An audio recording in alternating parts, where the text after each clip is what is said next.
Euzubillahimineşşeytanirracim. Bismillahirrahmanirrahim. Assalomu alaykum Safarboy birodar. Aleykümselam. Bugun siz bilan mana O'zbekistonda yakshanba kuni bo'ladigan saylovlar to'g'risida, keyin dunyodagi ba'zi dolzarb mavzular to'g'risida bir intervyu olmoqchi edim sizdan. Nima deysiz? Rahmat. Bo'ladimi? Bo'ladi. Mana O'zbekistondagi saylovlar endi kim yutib chiqishi ko'pchilik mingdan bir odam aytmasak, 1000 odam endi har so'raganda hammasi Mirziyoyev bo'ladi deyapti. Muxolifatdagilar ham Mirziyoyev bo'ladi deyapti. Ko'pchilik tarafini olyapti Mirziyoyevni. Endi Mirziyoyev bo'lishi aniq o'xshab turibdi, lekin ba'zi bir savollar tug'ilyaptiki, bu bir boshqacha bir tomoni borda, masalan 90% oladi, boshqa bo'ladi-yu, lekin odamlar Mirziyoyev bo'ladi deb saylovga bormasa-chi? Bu nima deysiz? Shunaqa bo'lsa, unda legitim bo'lmay qoladi-yu prezident Mirziyoyev. O'zbekistonda unaqa saylov deganda ikkita saylovni ko'raman, ya'ni. Allaqachon saylanib bo'lgan byulletenlar tayyorlanib, kim necha foiz ovoz olgani byulletenlar uje sanalib tayyorlab qo'yilibdi.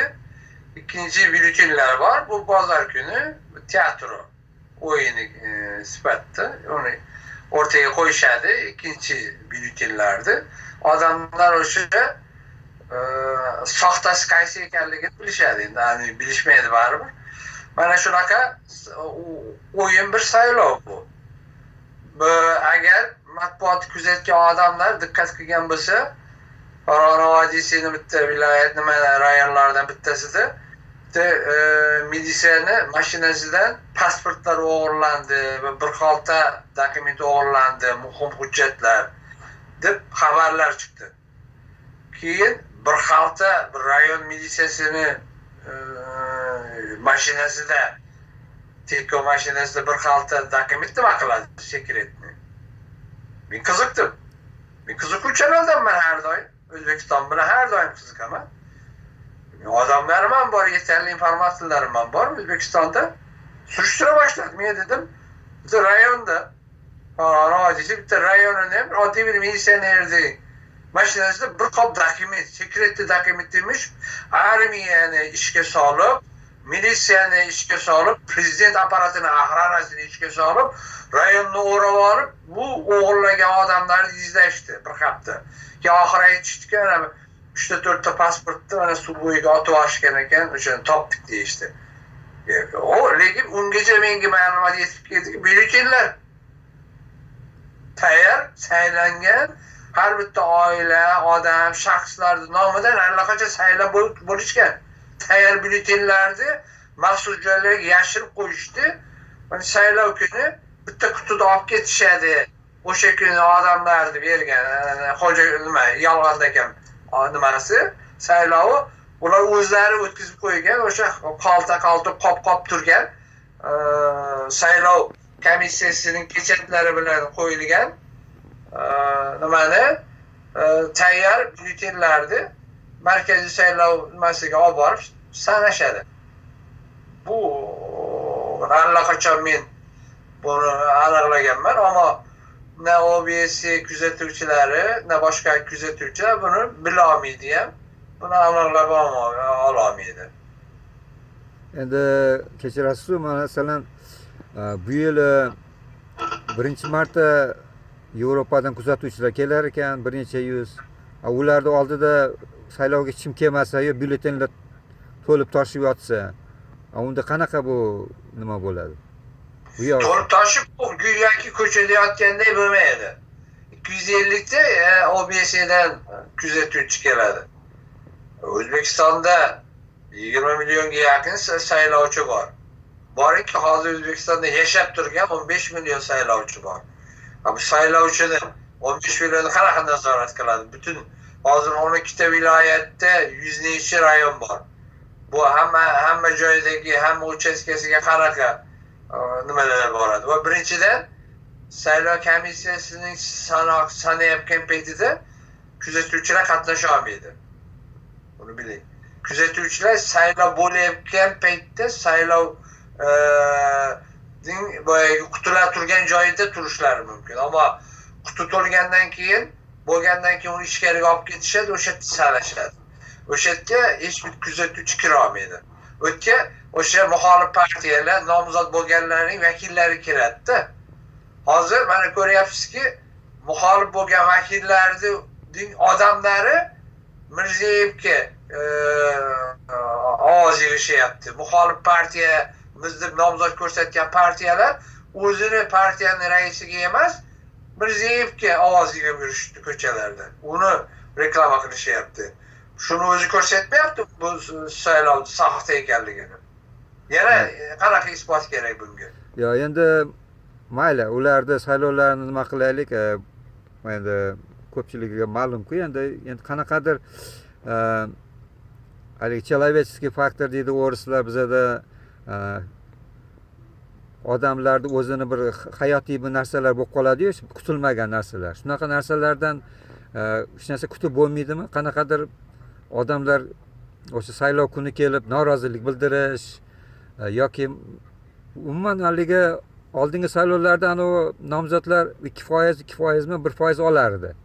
O'zi real qancha foiz ola oladi Mirziyoyev real? Nima deb o'ylaysiz? Agar haqiqatan hisoblasa. Haqiqatan hisoblasa, baribir 50% dan ko'p oladi. U chunki insonlarning demokratiya va boshqa bitta odam bo'lish ehtimolini miyasidan yuvilgan. Baribir shuncha bo'ladi. Ovoz bersak ham bo'ladi, bermasak ham bo'ladi. Keyin deb ovoz berib qolaylik, baribir bizni aniqlaydi. Unga qarshi ovoz bersak, keyin bizni ishimizdan quvadi, mahalladan quvadi, yerimizni olib qo'yadi, bog'imizni olib qo'yadi, uyimizni olib qo'yadi deb insonlar allaqachon qo'rqitilgan. Bu miya Karimov davrida 24 yil ichida yuvib bo'lingan. Miyasi yuvilgan harflarga hatto erkinlik bersangiz ham ishonmaydi. Bu o'zining zinjiriga, o'zini qul qilib qo'ygan sistemaga sodiq qoladi. Unga ozodlik beradigan, unga moddiy, siyosiy, ijtimoiy, diniy erkinlik beradigan odamlar qo'llab-quvvatlamaydi. U o'zining qul qiluvchi qullarini qo'llab-quvvatlay boshlaydi. Davom etadi o'shanga. Bu jamiyat O'zbekistonda shunday davom etadi. O'zbekistonga demokratiya e'lon qilinsa ham, hozirgi hokimiyatni ag'darib tashlab, yangi demokrat odamlar qo'ysak ham, xalq buni qo'llab-quvvatlaydi, birdaniga orqamizdan yurib ketadi, aytganimiz qiladi deb ishonmayman. Chunki xalqni yetishtirish kerak. Demokratiya bir tarbiya. Ya'ni bu saylov, erkinlik, ozodlik bir tarbiya masalasidir. Inson birdaniga bir kechada tarbiyalanmaydi. Uni tarbiyasi tez buziladi. Insonlar xalq tarbiyasi birdaniga tez buzilishi mumkin. Bir necha yil ichida bir xalqni umuman ahmoq qilib qo'yish mumkin. Ammo uni qaytadan yana tarbiyali qilish uchun juda umrimiz ketishi mumkin, juda uzoq vaqt ketadi. Uning uchun men o'ylamayman, O'zbekistonda birdaniga insonlar mana ozgina erkinlik bo'ldi, endi erkinlik bo'ldi, biz ham erkin insonmiz, haqqimizni talab qilaylik. Bu Mirziyoyev bizni 24 yildan beri ezvordi. Karimov bitta odami bu ham. Buni o'rniga boshqa mana nomzodni saylaylik demayapti-da. Boshqa odamlarni umuman eslashmayapti xalq. Odamlar. Nimaga? Odamlarga erkinlik berilgan, ma'lum miqdorda o'shalarda nimasiga saylov uchastkalariga yopirilib borishi mumkin. Ularning mitinglariga, ularning yig'ilishlariga odamlar borishi mumkin, bormaydi. Nimaga bormayapti? Ketmonovning uchrashuvlariga odam yig'ib bo'lmaydi. Bormaydi odamlar. Nimaga? Mirziyevniki bo'lsa yugurib boradi.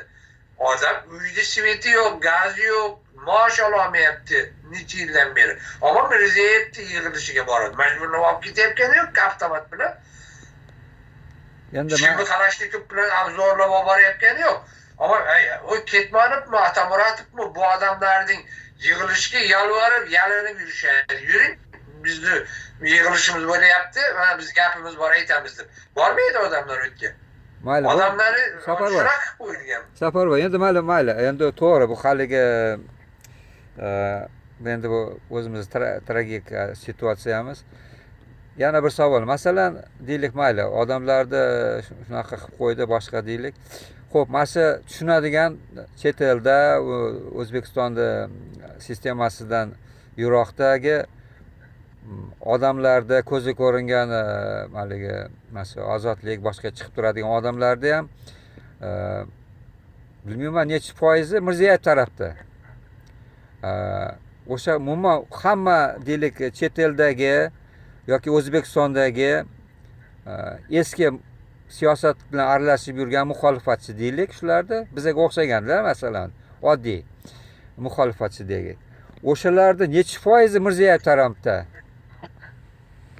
Bunu foiz bilan o'lchab bo'lmaydi. Ammo Mirziyoyev tarafdori bo'lib ko'ringan 3-4 ta odamni shunaqa ko'paytirib reklama qilishyaptiki, ularni matbuotda o'rin berishyaptiki, o'sha aytaylik, o'sha chet eldagi internet nashrlar, Ozodlik, BBC, Amerika ovozi va shunga o'xshagan o'zbekcha nima qiluvchi nimalar, matbuot ularni ko'proq mikrofon tutyapti, ulardan ko'proq intervyu qilyapti, ularni ko'proq yozuvchi zuvini reklama qilishyapti. Ammo ular ko'pchilik emas, shu 3-4 ta odam ular. Ko'pchilik chet elda yurganlar Mirziyoyevni qo'llab-quvvatlayapti degan narsani faqat matbuot aytyapti. Ammo sanab bering, falonchi odamdan tashqarida yana kim bor desa, sanab berish olmayapti. Men bu savollarni men qo'yyapman, odamlarga men yozyapman, meni ham o'z matbuotim bor, meni ham o'zimni tarafdorlarim bor, o'quvchilarim bor, o'sha ilmiy tadqiqotlar olib borayotgan, politologiya bo'yicha O'zbekistonni o'rganayotgan chet el markazlari bor. Savol-javob qilib turishadi men bilan ham. Ammo ular ham bilishyaptiki, bu ko'pchilik emas chet eldagilar. Ammo ularni ko'proq targ'ibot qilinyapti, chunki ikki sababdan. Birinchidan, G'arb ham O'zbekistonda tub burilish bo'lib birdaniga katta o'zgarishlar bo'lish tarafdori emas. Chunki u yerda islomiy bitta kuchning paydo bo'lishidan qo'rqadi. Chunki Suriyadagi eng ko'p mujohid urushuvchi insonlarning ko'pchiligi o'zbekistonlik. Ular baribir ma'lum bir qismi tirik qoladi, O'zbekistonga qaytadi bular. Mabodo qattiq qo'l Mirziyoyevga o'xshagan hokimiyat bo'lmasa, demokratiya bo'lib ketsa, bular o'sha yerda urush qilish ehtimoli bor. Ya'ni stabilizatsiya deydi-ku, o'shani buzish ehtimoli bor. Undan ko'ra qattiq qo'l bo'lsa ham Mirziyoyev o'tirsin deydi. Bu birinchi yuqorida o'tirgan siyosatchilarning, g'arb siyosatchilari va rahbarlarining fikri. Ikkinchi, toifadagi yana bitta kuchlari bor g'arbda, bu finans qo'lida ushlab turgan. Bu finans qo'lida ushlab turgan kuchlarning manfaati nimadan iborat? O'zbekiston demokratiya bo'ladigan bo'lsa, O'zbekistondan chiqarilayotgan milliardlarcha pul bor. Yiliga milliardlarcha pul O'zbekistonda o'g'irlanyapti. Oltin, gaz, uran, butun bu narsalar, yer osti boyliklarining hisobini hech kim so'ramayapti. Parlamentda ham, senatda ham hech kim bilmaydi buni, hech kim so'ramaydi buni. Bu esa g'arb bankirlarining, dunyo boshqa o'g'ri qazzoblarning qo'lida juda muhim bir vosita. O yerdagi davlat rahbarlarining oilalarini, bolalarini, o'zlarini aldab, mamlakatga g'arb dunyosiga, bankalarga pullarni olib qo'yishyapti. Bularni hech qachon qaytarishmaydi. Bu odamlar qaytarib ola olmaydi bu pulni. Nomida turadi ammo. Masalan, Mirziyoyev qizining nomida qanchadir pul turadi, ammo xursand bo'lib yuraveradi, hech qachon u pulni ola olmaydi. Buni davom etish kerak. G'arb bankalari, g'arbdagi offshorlar, boshqalar, offshor bankalar, bular hammasi O'zbekistonda diktatura bo'lishidan manfaatdor. Bularning qo'lida imkon bor hozir. O'sha diktaturani qo'llab-quvvatlovchi, Mirziyoyevga o'xshagan odamlar hokimiyatda olib qoluvchi kuchlarni finans qiladi. Ularga moddiy yordam beradi, matbuotni ular tarafiga suriklaydi. Bizga o'xshagan bu rejimni o'zgartirmoqchi bo'lgan odamlarni izolyatsiya qilishadi. Safarboy, endi bu kechirasiz, endi umumiy gaplar, endi bu dardingiz ko'p-ku. Endi men endi sizdan konkret masalalarda so'rab haligi qisqacharoq qilmoqchi edim-da. Mana qarang-da. Xo'p, deylik, Ozodlik, BBClar ko'proq haligi Mirziyoyev tarafdorlarini yoki o'sha Mirziyoyev bo'lsa qandayqadir o'zi shunaqa bir haligi nima deydi, yaxshi ilonni yaxshi gapirib indan chiqaramiz deganday siyosatda qilayotganmi boshqami, endi o'zlari biladi. Xullas Mirziyoyev tarafda endi mayli. Endi mana Ketmonovlar hech kim reklama qilmayapti, faqat Mirziyoyevni maqtaganlarni so'rayapti. Endi mana qarangda, xo'sh endi yana bir savol tug'ildi boya. Shuni ayta qolay. Mana qarang, o'sha Suriyani aytdingiz, Suriyada o'zbeklar ko'p dedingiz. O'sha o'zbek yigitlar endi Qozog'istondan ham bor, Qirg'iziston, Tojikiston hamma joydan bor-ku. Endi o'sha yigitlar o'sha o'zimizni Turkistonni muxolifati deb, yangi muxolifat, yosh muxolifat deb sanasa bo'ladimi shularda? Yo'q, chunki xato yo'lda ular. Kuch bilan, qurol bilan hech bir adolatni o'rnatib bo'lmaydi. Aql bilan, taqvo bilan o'rnatish mumkin adolatni. Buni bilishingiz kerak siz, do'stim. Chunki kuch tug'diradi. Qarshi tarafdagi yana bitta kuch paydo bo'ladi. Qarshi tarafdagi kuchda esa orqasida hokimiyat bor, puli bor. 24 yildan beri O'zbekistonni yezib suvni chiqarib yuborgan odamlar bor. Bunaqa biz islomiy ko'z qarashdagi davlat quramiz degan odamlar bilan ular o'rtasida faqatgina kuch urush bo'lishi mumkin. Ya'ni aqliy kurash bo'lmaydi. Xo'p, endi kurash bo'lmaydi. Bu esa o'rtada xalq ezilib, xalq o'lib ketadi. Endi baribir boshqa yo'l yo'q-da, chunki sizda masalan muxolifatni qanaqa perspektivasi yo'q-da baribir. Mana demokratik deymizmi, jurnalistlarmi, biz oliy ma'lumotlilar, boshqa bular endi baribir kela olmaydi-da. O'sha qo'rchoq bo'lsa, balki kelishi mumkin. Masalan, o'sha Mirziyoyevga yoqaman deb O'zbekistonga borib olib, shunaqa yo'llar bilan u sistema o'zgarmaydi, baribir o'sha poraxo'r sistema qolib ketaveradi. Mayli, endi bu chigal tema bo'lib ketdi. Endi masalan o'sha saylovga qaytsak. Demak, Mirziyoyev bo'ladi.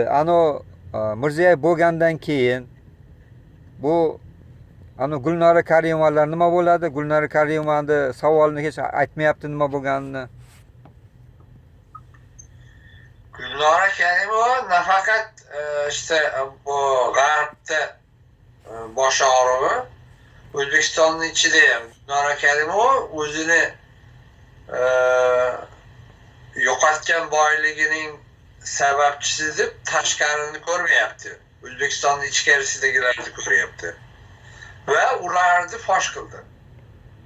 Gulnora Karimovaning menga o'xshagan odamlarga yordamchilar orqali jo'natgan hujjatlarida O'zbekistonni nima qilayotgan, iqtisodini kemirayotgan 90 ta oila bor. Bu 90 ta oila ba'zi bir shaxslar ichidagi ba'zi bir ularning nomzodlari ba'zan ministr qilib qo'yishadi, ba'zan hokim qilib qo'yishadi, ba'zan prokuror bo'ladi, ba'zan sudya bo'ladi. Bularning oilalarining bironta vakili har doim siyosiy elitada bo'lib turadi, ammo asosiy maqsadlari iqtisodiy O'zbekistonni ovarish. Bu 90 ta. Va bu hujjatlar qo'limizda bo'lganligi uchun Gulnora tiriklay agar g'arbga keladigan bo'lsa, tergov bilan hamkorlik qilish evaziga ochiqda qolishi mumkin va O'zbekistondagi 90 ta oilani fosh qilishi mumkin. Ya'ni jonli guvoh sifatida fosh qilishi mumkin. O'zbekiston esa buni istamaydi. U tirik qolishini hatto istashmaydi.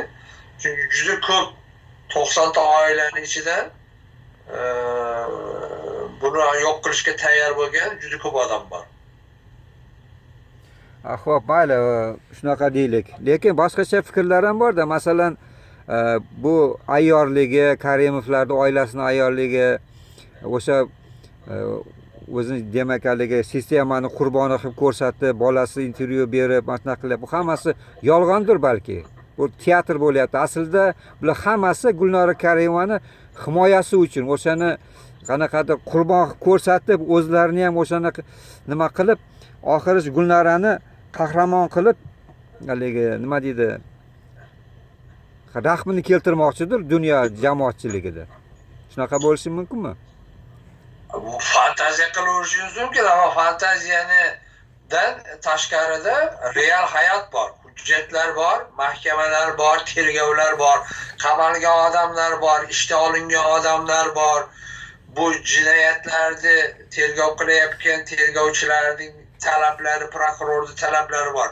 Ikkita davlat o'rtasida, uchta davlat o'rtasida kelishmovchilik chiqdi. Uchta davlatlar diplomatlar O'zbekistonni haydaldi.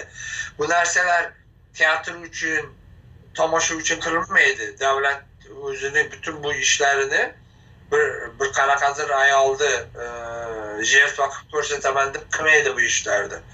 Ham bu jinoiy ishlarni O'zbekiston ochmagan. Jinoiy ishni mana Shveysariya ochgan. Xo'p, mayli, qarang. Endi bu siz esingizda haligi siz haligi Gulnor Karimovaning uyiga kirganingizda o'shandan keyingi bir bo'lgan voqealarni eslab bir narsani aytmoqchiman. O'shanda Karimov aralashgan edi, menimcha. Chunki qanaqadir bir sizga tazyiq bo'ldi, o'sha uyni baribir qanaqadir yopib qo'yishdi. O'sha O'zbekistonda diplomatik yo'llar orqali qilindi, to'g'rimi? Ha, diplomatik yo'llar orqali, chunki u maqsadga erishilgandan keyin уже ortiqcha nima ham kerak emas edi. Maqsad bu yerda yashash, bu yerda ofis qilish, boshqa qilish degan bilan ham uni qoplaydigan darajada u uyga, u saroyga qarov bo'lishi uchun, supurish uchun bir necha ish kerak. Hatto haftada bir marta supurib, tozalab turish uchun. Buni menga o'xshagan odam qilmaydi, bunaqa xarajatni ham qilmaydi. Shveysariya narx-navosi bilan. Yo, bunaqa ishchi ham yo'qmaydi. Siz meni tushunmadingiz. Maqsad uni o'sha yerda baribir chiqib ketardim men. Yo, siz meni tushunmadingiz. Qolmas edim. Safarov, men tushunmadingiz savolimda. Men aytmoqchi edimki, o'shanda prezident tirik edi Karimov. Endi o'sha haligi nima deydi, soxta prezident deylik. O'sha Karimov tirik edi, o'sha himoya qilgan edi Gulnorani. Baribir o'sha o'zini qizini himoya qilgan o'shanda. O'sha uyni himoya qilgan. Mayli, endi bu nima qildi? Endi boshqa himoya qilsa, agar himoya qilsa Gulnora kelish kerak edi yo'qki. Yevropaga kelish kerak edi. U paytda hali unga qarshi jinoiy ish e'lon ochilganini u bilmas edi. Jinoiy ish 2009-yilda ochilgan. Xo'p, bo'lmasa buni, chunki unga diplomat bo'lganligi uchun sen jinoyatchisan, sen gumonlanuvchisan deb aytilmaydi. Bunga tergov organlari haqqi yo'q. U diplomat sifatida kelishi mumkin edi, ammo kelolmadi. O'zbekistondan chiqarishmadi uni. Kimning topshirig'i bilan? Islom Karimov topshirig'i bilan. Uni o'sha paytdayoq uni nazorat ostiga oldi, uy qamoqida ushlay boshladi uni. U kelmoqchi bo'ldi, chunki bildiki u endi O'zbekistondan chiqolmaydi. Uni dadasini sharmanda qildi. Endi uni dadasi ham ayamaydi uni. Yo'q qilib yuboradi. Istasa dadasi ham yo'q qilishi mumkin uni. Shu darajada hokimiyat uchun urush, janjallar tarixdan ma'lum hamma joyda. Endi keyingi bir 50-60 yil ichida hokimiyat uchun kurash salgina madaniy tusga oldi, ammo 100 yil oldin hech bitta joyda hokimiyat uchun kurash madaniy tusda emas edi. Otasi o'g'li otasini kallasini kesgan hokimiyat uchun. G'arbda ham shunaqa bo'lgan, bizda ham shunaqa bo'lgan. Ammo bizda hali ham qaysidir ma'noda davom etyapti. Hech kim ayamaydi. Turkmanboshi o'zini o'g'lini o'zi surgun qilib o'zi Turkmanistonga kirmaydigan qilib pasportini olib qo'ygan. Taqiqlagan Turkmanistonga kirishini. O'zini o'g'li emas, masalan, boshqa bitta odam prezident bo'ldi uni o'rniga. Uning uchun bu, ya'ni nimaga o'shanaqa qildi? Shu o'g'li bilan kelisha olmay qoldi. Meni o'lmasimdan oldin meni hokimiyatga olib qo'ymoqchimisan deb. Bu oq qildi, o'g'lini haydadi o'zini davlatidan. Ammo Karimov undan beshbattar qilishi mumkin edi. Bu o'shanaqa, ya'ni biz o'ylaymizki, boyagi bizga matbuotning miyamizni to'ldirgan shaklini biz ko'ryapmiz-da. Lekin oddiy insoniy nimada Karimovning boshqalar bilan dushman bo'lib qolishi, Karimov hatto boshqa bir shaklda nimasi ham bor-da. Hatto o'zi o'lmadi, o'ldirib yuborishdi-da uni atrofdagi. Chunki bütün bu odamlarni O'zbekistonni boshqarayotgan odamlarni fosh qilib qo'yishdi. Pazudar qilib qo'yishdi ularni, ruscha aytadigan bo'lsak, g'arb dunyosida boshqa hammasini faqatgina Shvetsariyani o'zida eng kamida 170 ta o'zbekistonlik odam ustidan tergov bo'lyapti hozir. Izlashyapti bularni korrupsiyaga aralashgan, O'zbekistondan pul olib kelgan, bu yerga bitta pul olib chiqib ketgan, qanaqadir nimalarga aralashib ketgan. Bütün bu odamlarni tergov organlari Shvetsariyada biron marta O'zbekistondan kelib bir hafta qolib ketgan bo'lsa, bironta o'zbek hammasini tekshiryapti, hammasini qanaqadir gumonsiryapti. Nimaga? Chunki O'zbekistonda potensial korrupsiya bor, potensial hamma hokimiyat organlari odamlari korrupsiyaga aralashgan bo'lish ehtimoli juda kuchlidir. Uning uchun Gulnorani sababi bilan bu juda yuqori nimaga ko'tarildi. O'zbekiston masalasi. Uni O'zbekistonda Karimni juda yomon ahvolga solib qo'ydi qizi. Xo'p, mayli. Atrofidagilar bilan dushman qilib qo'ydi. Safarboy, men realni yana bir savol, yana bu temadan boshqa temaga o'tmoqchi bo'layotgandim. Cho'zilib ketib qolyapti. Mana yana oddiy savol. Aslida Karimni qizini, katta qizida, kichkina qizida o'zi necha milliard puli bor taxminan? Nima deb o'ylaysiz? Men tergovda qatnashayotgan va Gulnora Karimlar oilasiga qarshi ariza yozib da'vo ochgan odam sifatida bu summasini men ayta olmayman. Chunki buni isbotga berishim kerak. Yoki bu dokumentlarining kopiyasini berishim kerak eng kamida. Mendan so'rashyapti, sen dokumentlarni ber deyishyapti. Men aytyapman, bermayman. Xo'p, mayli, bo'lmasa yana bitta savol. Mening taxminim bo'yicha o'sha Gulnorani orqasidan ish ochilgani sababi Gulnora bir narsani payqab, pullarini Londonga o'tkazib, Karimov orqali, Karimov ham shuni nima qilgan? Londonga o'tkazishni boshlaganida Shvetsariya jinoiy ochdi. Shunaqa bo'lmadimi? Pullarni olib qolish uchun Shvetsariya. Shunaqa deb reklama qilishyapti. Asli olganda bu bitta Gulnora emasdi, agar unaqa bo'ladigan bo'lsa, pulni olib chiqish, olib kelish. Banklar biz o'ylaganday yoki Londonda bo'lib qolsa, boshqa bitta bankka ketib qolmaydi. U bankning hamma joyda nima bo'limlari bor. U bank qo'lga tushgan, fosh bo'lgan banka Julian Bank, O'Dear Bank degan banki. Uni Londonda ham byurolari bor, New Yorkda ham bor, Washingtonda ham bor. Hamma joyda bor, ya'ni Xitoyda ham bor. Bu bankalar boshqaruvchi bir necha oila bor dunyoda. Rockefeller oilasi boshqaradi bu bütün bankalar sistemasini. Bu bankalar sistemasi u odamga bo'ysunadi. Qaysi cho'ntagida bo'lsa, u odamniki baribir pul. Bu yerga qo'yadimi? Bu yerga cho'ntakka, bu yerga cho'ntakka qo'yadimi? Hech farq qilmaydi u odam uchun. Gulnoraning bitta pul olib ketayotganligi bu Shvetsariyaning nimasi emas. Shvetsariya bu bankalar ustidan ichkarida jinoyat qilinsa, ichkaridan qanaqadir informator bu haqda ma'lumot bersagina prokuror o'tga kira oladi, tergov qila oladi. Bo'lmasa kira olmaydi. Chunki bu bankalar Shvetsariyaning xususiy mulki emas, davlatniki emas, hukumatniki emas. Banka deganda, Shvetsariya deganda bankalar hammasi hukumatning bo'ysunadigan, hukumatning nimasidagi bankalar deb o'ylashadi. Yo'q, unaqa emas.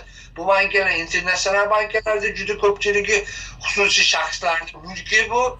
Xususiy mulkchilik bor. Agar ichkaridan jinoyat bo'lganligi haqida ma'lumot bo'lmasa, eshigini ochib prokuror kira olmaydi ichkariga.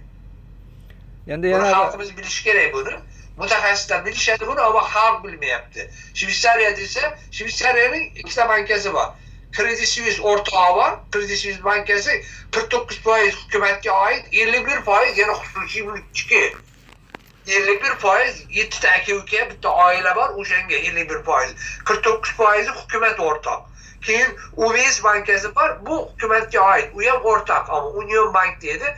Bu davlatniki, ya'ni Shvetsariya hukumatiga, davlatiga, xalqiga oid bo'lgan ikkita banka bor. Qolgan bankalar davlatga, Shvetsariya xalqiga oid emas. Internasionaldir, hammasi xalqaro banka sistemasidir. Bu ya'ni bu yerda ichkarida turgan pul hukumatning qanaqadir budjetiga foyda qilmaydi. davlatga xalqqa foyda qilmaydi. O'tda turgan pul. O'tda turgan pul o'sha yerda turadi. Bo'pti, mayli. Ya'ni оборотda bo'lmaydi. Masalan, u bankalarning kredit karti yo'q. Masalan, Julian Bankning kredit karti yo'q. Kirib Shveysariyada bironta bankadan pul ololmaydi u banka pul qo'ygan odam. O'zini bankasidan borib oladi. Faqat o'sha bankaning o'zidan borib olishi mumkin pulni. U faqat o'zini bankasidan bironta joydan u yoqqa bu yoqqa o'tkazishi mumkin. Boshqa bankalardan New Yorkka borib, New York bankdan Julian Bankda turgan, Shveysariyadagi Julian Bankda turgan pulni olib bo'lmaydi. Chunki u xususiy bankadir, u ularga oiddir. Julian Bankdan oladi. Chunki u yerda pul qo'yish ham million bilan boshlanadi, pul olish ham million bilan boshlanadi. Mayli, 1 million pul olmoqchi bo'lgan odam uni ofisini topadi. Safarboy, mayli. Endi bu haligi juda haligi chigal narsa, u men ham chigal narsa emas, oddiy xalq uchun oddiy tilda aytyapman. Men buni maktabini o'qidim.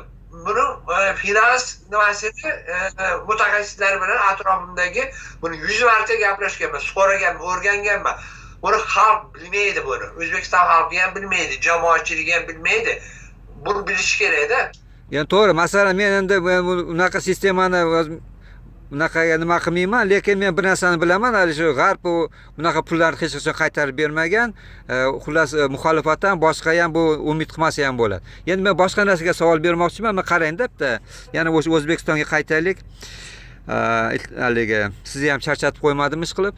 Charchamadingizmi? Gapiring. Mana qarang-da. Mana deylik men endi millatim Qozoq, Xorason xo'jamiz. Endi men milliy nimada bir savol bermoqchiman. Mana nimaga O'zbekistonni aholisi, endi O'zbekiston aholisi Markaziy Osiyoni, Turkistonni, Turonni markazi, to'g'rimi? Nimaga o'sha markazda odamlar siyosiy faol emas, 1000 yillik, necha ming yillik tarixga ega xalq. Qancha minglik shaharlar bor. O'sha yerda, shaharda yashagan odamlar siyosiy faol emas, siyosatdan yiroqda, siyosatdan qo'rqadi. Buning sababi nimada deb o'ylaysiz? Buning sababi o'sha o'zingiz mana aytyapsiz-ku, o'sha shaharlar deyapsiz-ku. Hokimiyat yig'ilgan joyda shahar bo'ladi, shahar quradi. Shaharda esa tujjor, ya'ni hokimiyatga xizmat qiluvchi, har qanday hokimiyatga, yangimi, eskimi, diktatormi, podshohmi, xonmi, amirmi farq qilmaydi. Ularga xizmat qiluvchi elita yig'iladi. Har qanday hokimiyatni qo'llab-quvvatlaydi. Ular chunki manfaatdor, ularga xizmat qiladi, o'sha yerdan kun ko'radi. Ammo xonlar, amirlar, podshohlar hammasi askar yig'adigan bo'lsa, shahardan askar olmaydi. Chunki ularni bolalari askarlik qila olmaydi-da, juda zaif, boshqa bir puldor odamlar askarlikka bermaydi. Ehtiyoji yo'q askar bo'lishga. Qayerdan yig'adi? Bu Dashti Qipchoqdan boshlaydi, Qozog'istondan,